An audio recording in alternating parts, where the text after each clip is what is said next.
Plastic का use कम से कम करूंगा। Thank you.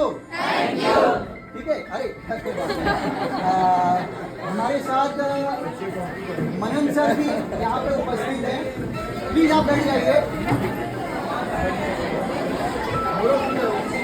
Please silent. भाई मनन सर हमारे यहाँ उपस्थित हैं। मनन सर एक एनवायरनमेंट के लिए बहुत ही ज्यादा कार्यरत हैं। वो उनका एक ट्रस्ट भी चलता है जिसमें वो एनवायरनमेंट के संदर्भ में आप लोगों जैसे बच्चों के साथ वो जागरूकता क्रिएट करते हैं। तो मैं ज़्यादा समय न लेते हुए मैं मनन सर को कहूँगा कि वो आप सबसे कुछ शेयरिंग करें। मनन sir, floor is your.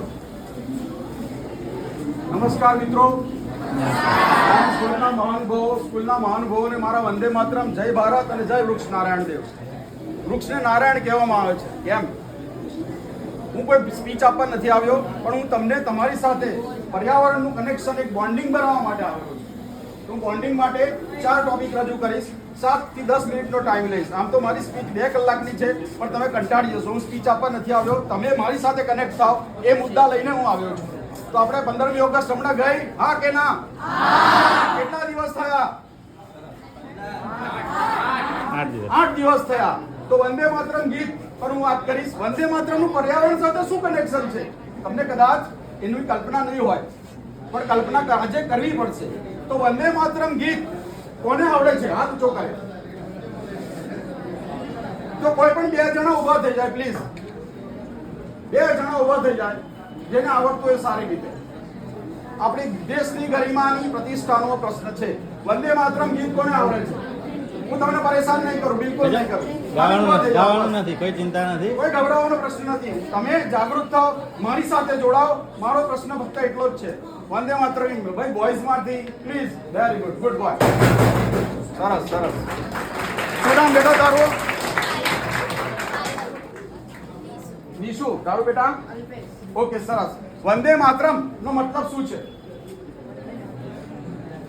Vande Mataram open to all. This question is open to all. તમે મારી સાથે કનેક્ટ થાઓ એટલી જ મારી ભાવના છે.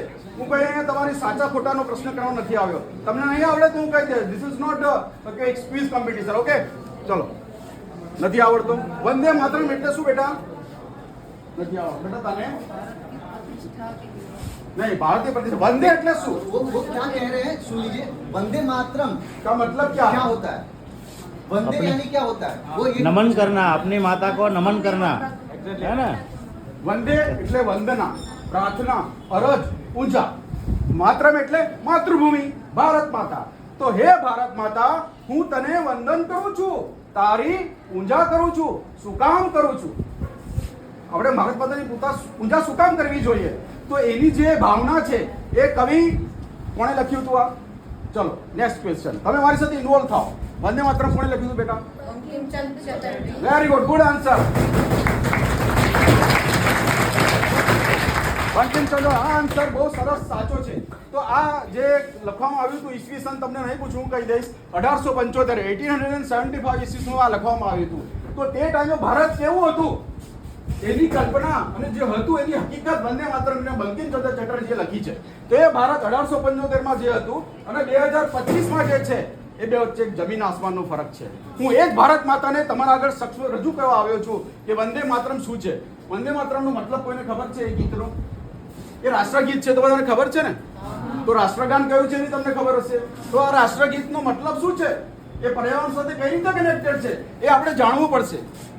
તો વંદે માતરમ, વંદે માતરમ, વંદે માતરમ, સુજલામ સુફલામ મલયજ શીતલામ સસ્ય શ્યામલામ માતરમ વંદે માતરમ. Please sit down. હવે આપણે આગળની વાર્તા કરીશું. તમે મારી સાથે ઇન્વોલ્વ થાઓ, સમજો. પર્યાવરણ એટલા માટેનું સેશન છે, ટાઈમ ખૂબ ઓછો છે, તમે પણ કંટાળો નહીં. એની આ અમારી રજૂઆત છે, સમજો. વંદે માતરમ એટલે ભારત માતાની પૂજા અર્ચના. હવે આપણે આ ભાવિ ભારત માતાને શું કામ વંદના કરવાની? શું કામ એની પૂજા કરવાની? તો સુજલામ. સુજલામનો મતલબ શું છે? સુજલામ. સારું સુજલામ, સુ એટલે શું? સારું. જલામ એટલે જલ. જે સારું પાણી આપે છે, મીઠા ફળ, સુફલમ એટલે જે સારું ફળ આપે છે, જે સારું પાણી આપે છે, મીઠું પાણી આપે છે, પીવાલાયક પાણી આપે છે, એવી માતૃભૂમિને હું વંદન કરું છું, નમન કરું છું. મલયજ શીતલામ. મલયજ શીતલામ એટલે વોટ ઇઝ ધીસ? શું મિનિંગ છે એનો? આ બહુ વેટેજ આપવા જેવી વસ્તુ છે. બંકિમચંદ્ર ચેટર્જીએ જે લખ્યું છે કઈ એમને કે કલ્પના માત્રથી નથી લખ્યું, એમને ફીલ કરેલું છે. 1875 માં જે ભારત હતું એનું મને રુદન છે. આજે ભારત નથી મારું. હું મારી કલ્પના નથી લઈને આવ્યો, હું મારું દિલ લઈને અહીં આવ્યો છું. કે 1875 માં જે ભારત હતું એ અત્યારે નથી. તે મલાઈ પર્વત શું છે? મલાઈ એઝ અ શીતલામ. What is the meaning of that? મલાઈ એટલે મૈસૂરની પાસે દક્ષિણ ભારતના એક મલાઈ પર્વત છે. ત્યાં મલાઈ પર્વત પર ચંદનના સફેદ ચંદનના વૃક્ષ છે.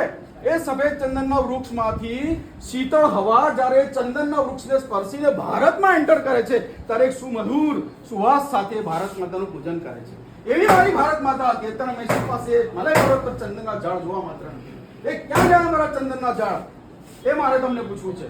શું વંદે માતરમ ગાવાનો મતલબ એટલો જ છે કે ગાય અને સલામી કરીને આપણે જતા રહ્યા?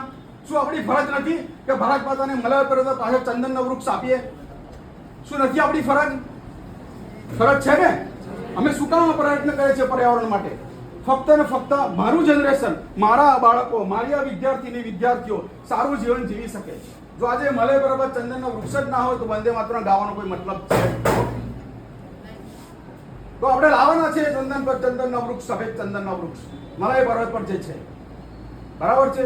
શુભ્ર જ્યોત્સના બોલે કે યામિની. શુભ્ર જ્યોત્સના. શુભ્ર જ્યોત્સના એટલે શું? શુભ્ર એટલે શું? શુભ્ર એટલે ચમકીલું. જ્યોત્સના એટલે ચાંદની રાત. યામિની એટલે રાત. જે ચાંદની રાત છે, શીતળ છે. પૂનમની ચાંદ જુઓ, ઝાડ નીચે બેસીને તમે ઢેવરા રોટલા ખાઓ, મજા આવી જશે. ક્યાં છે ચંદનની રાત? ક્યાં છે ચાંદની રાત? એવી મારી ભારત માતા હતી 1875 માં. આજે 2025 છે સાહેબ, રડવું આવે છે ભારત માતાને જોઈને. આ વડોદરા સયાજીરાવ ગાયકવાડે બનાવ્યું હતું. તારે બળના કેટલા વૃક્ષ હતા? આજે કેટલા છે ગણતરી કરો. તમારે જાગવાની જરૂર છે મિત્રો. તમે મિશન મિલ વડોદરાનો અમે અને હરીશભાઈ પ્રોજેક્ટ ચલાવીએ છીએ. તમારા સ્કૂલમાંથી 5 બાળકો પણ આવશે, દરેક એરિયામાંથી એક બાળક. તો પણ અમે ધન્ય સમજીશું કે આપણે વડોદરાને ગ્રીન સિટી ને સ્માર્ટ સિટી નહીં, સ્માર્ટ ગ્રીન સિટી બનાવીશું.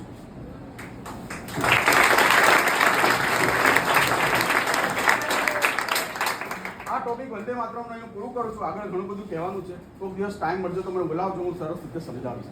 હવે આપણે ઓક્સિજન પર આવીએ, જે આપણને ફ્રીમાં મળે છે, જેની કોઈ વેલ્યુ છે? વેલ્યુ. સારું, તો ઓક્સિજન ની વાત કરીશું. એટમોસ્ફિયરમાં કેટલા % ઓક્સિજન છે? 21. ગુડ. જે હોશિયાર છે, ક્ષિતિજ પર પહોંચવા માંગે છે, એ હંમેશા આગળ છે. 21% ઓક્સિજન છે. વાત સાચી છે. તો વર્લ્ડમાં કેટલા લોકો છે? કેટલું પોપ્યુલેશન છે વર્લ્ડમાં? 8. બધા નક્કી કરી બોલો એક સાથે. 800 કરોડ લોકો છે વર્લ્ડમાં. તો શું એક ક્વેશ્ચન ફરી પૂછું છું તમને કે 21% ઓક્સિજન 800 કરોડને ઇનફ છે? શું ઓક્સિજન આપણે 21% થી 25% કરી શકીશું? સાયન્સના વિદ્યાર્થીઓ જવાબ આપે. સાયન્સના વિદ્યાર્થીઓ જવાબ આપે. 21% 30% થશે ઓક્સિજન? નો? યસ યો નો? ના થાય બેટા. એ કુદરતનું રચિત છે. 21% 21% આપણે મેન્ટેન જ કરવાનું છે ખાલી. તો શું આપણે મેન્ટેન કરી